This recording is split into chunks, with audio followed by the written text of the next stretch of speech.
And today on Camilla and I, I'm going to give you 5 reasons why you need a Sony A9 III. And don't forget to stick around to the end of the video where I'll give you a bonus tip on why you need a Sony A9 III. Well, as you can see from my position, I'm just got a big tree behind, and that's because the tree is blocking a picture of a herd of fallow bucks. The fallow bucks, for some reason, have grouped together in this field, and yeah, Camilla is getting some great images of them, but at the moment I'm just viewing them on the screen. Quick show you what I mean. Yeah, so I've got the screen here, the camera's facing that way, and yeah, the bucks can't see me doing this piece to camera. At least I hope not. Anyway, yeah, let us know if you see any action that I'm missing. I'll put them on the bottom corner. So today, 5 reasons you need the A9 III, and I suppose the first one, we'll go straight away, is the ergonomics. Now I've just flipped around the screen for you to see what I can see. The ergonomics, the flip screen, the bigger buttons, it's just better layout, better grip, just everything about the ergonomics of the A9 III, the raised buttons, it's all better than the Sony A1, unbelievably. So yeah, ergonomics is a big reason, especially this time of year as we move on to photographing the deer and the weather starts to change in the UK, it gets a lot colder, and this camera is so much easier to operate with gloves on because of the improved ergonomics. So yep, ergonomics is reason number 1 you need the Sony A9 III. Now the next reason is the global shutter, and to be honest, it's not to do with the global shutter. Distortion in wildlife pictures, yes, it is there when a kingfisher dives in, but you tend to absorb it as part of the tail, so it's not a big issue.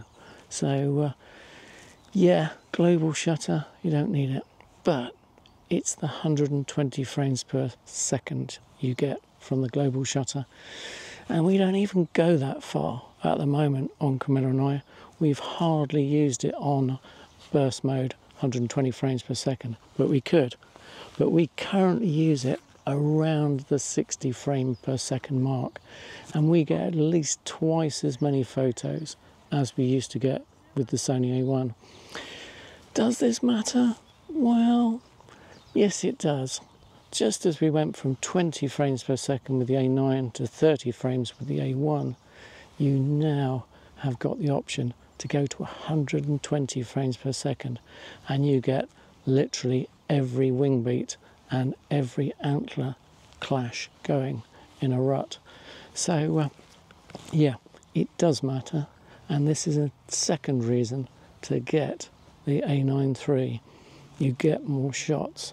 The third reason to get the A9 III is the autofocus. The autofocus is even better than the A1. I know it's impossible to believe, but it is. It is actually better. The autofocus, particularly in video mode, is so much stickier. It just stays with your subject right through the frame. Set it to tracking mode and it picks that animal up all the way through the shot. Absolutely incredible. So the autofocus, particularly in video mode, is so much better, which enables you again to get more shots. And also, of course, with the focusing system, you also get animal, bird, insect, human, trains, every sort of algorithm in order to get you in on your subject. And this does make a difference, particularly with deer. It goes straight for the deer's eye and tracks it so much better. And when the deer looks away and then looks back, it still stays in focus. The algorithm, not only the eye contact, stays in focus with the A9 III. And I bet you won't believe what I've put last on the list for why you need an A9 III. And of course the function we've been waiting for the past 2 years with the Sony system is obviously the pre-capture mode. The ability to capture up to a second before the animal, bird, subject does something interesting. And of course I was thinking largely when I got it, oh, this will improve my birds in flight shots because I'll use it just as the bird takes off from the twig. And yes, that is very true, but also other forms of action happen before you press the shutter as well, not just birds taking off. It's quite surprising what you actually get, extra shots that you never thought action takes place, and you just don't think that you're going to get the shot, but for some reason you've pre-captured that intimate little bit of action that you otherwise would have missed. Absolutely incredible function, pre-capture.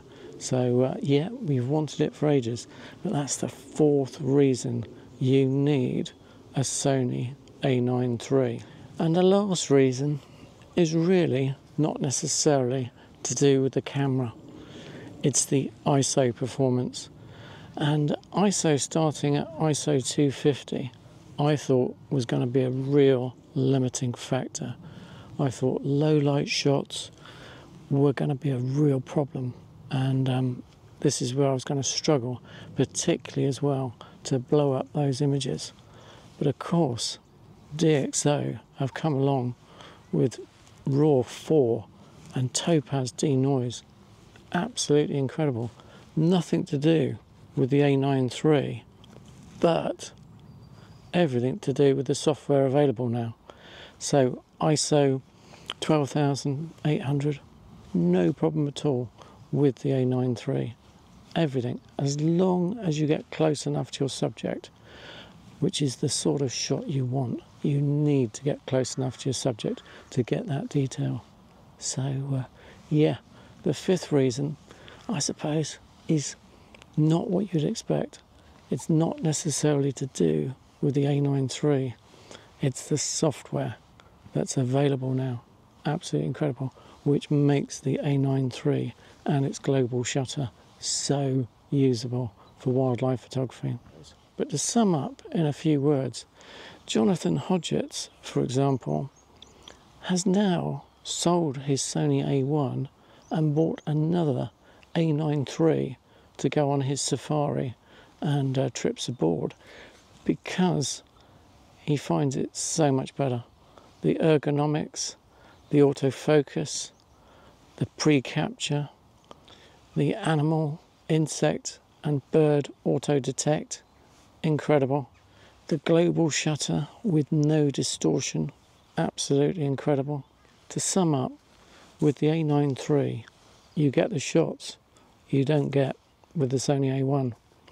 Absolutely incredible. I was not going to make this purchase. I resisted getting the A9 III for 6 months, and the reason was I was so disappointed with only being 24.6 million megapixels. I thought I definitely needed the 50 million megapixels, but how wrong was I? You just need to get in closer. You need to get closer to the subject, and ISO doesn't matter. If ISO mattered, I think I'd probably still have the A1 now, but it doesn't matter in today's technological advance. So yeah, incredible.